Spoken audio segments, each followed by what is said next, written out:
চিকন মেয়ের নীল শাড়ি, লাল লিপস্টিক, ঠিক যেন একটা হারকিপের বোতল। আজ আমি গরিব বলে মেয়েরা শুধু ফ্রেন্ড রিকোয়েস্ট পাঠায়, বড়লোক হলে তো প্রেমের রিকোয়েস্ট পাঠাতো। এই পৃথিবীর অষ্টম আশ্চর্য জিনিস হলো মেয়েদের জিন্সের প্যান্টের চেইন।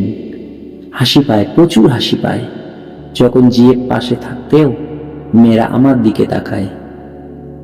বাসর ঘরে ঢুকে বউকে একটা থাপ্পড় দিয়ে বলবো, এতদিন কোথায় ছিলে? মেয়েদের শাড়ি সামলানোর দৃশ্যটা পৃথিবীর সবচেয়ে সুন্দর দৃশ্যগুলোর মধ্যে একটি। মানুষ ধনী হলে ভুলে যায় সে গরিব ছিল, তেমনি টিচার ভুলে যায় সে স্টুডেন্ট ছিল। সকাল সকাল মায়ের সেরা ডায়লগ, সারা পাড়া ঘুরে দেখতো তোর মতো এত বেলা অবধি কে ঘুমায়? ঘুম আমাকে খুব ভালোবাসে, তাই আমিও ঘুমকে ভালোবাসি। সকল ছাত্রছাত্রীর একটাই ডায়লগ, চাপ নেই, অনেক সময় আছে, কাল থেকে পড়ব।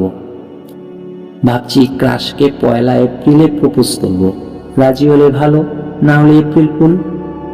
প্রেম না করেও দুঃখের স্ট্যাটাস পোস্ট করা একটা আর্ট, আর আমি তো জন্মগত আর্টের স্টুডেন্ট।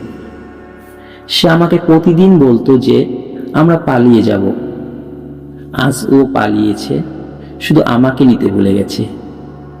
বন্ধুরা, ভালো লাগলে প্লিজ লাইক, কমেন্ট, সাবস্ক্রাইব করুন। ধন্যবাদ।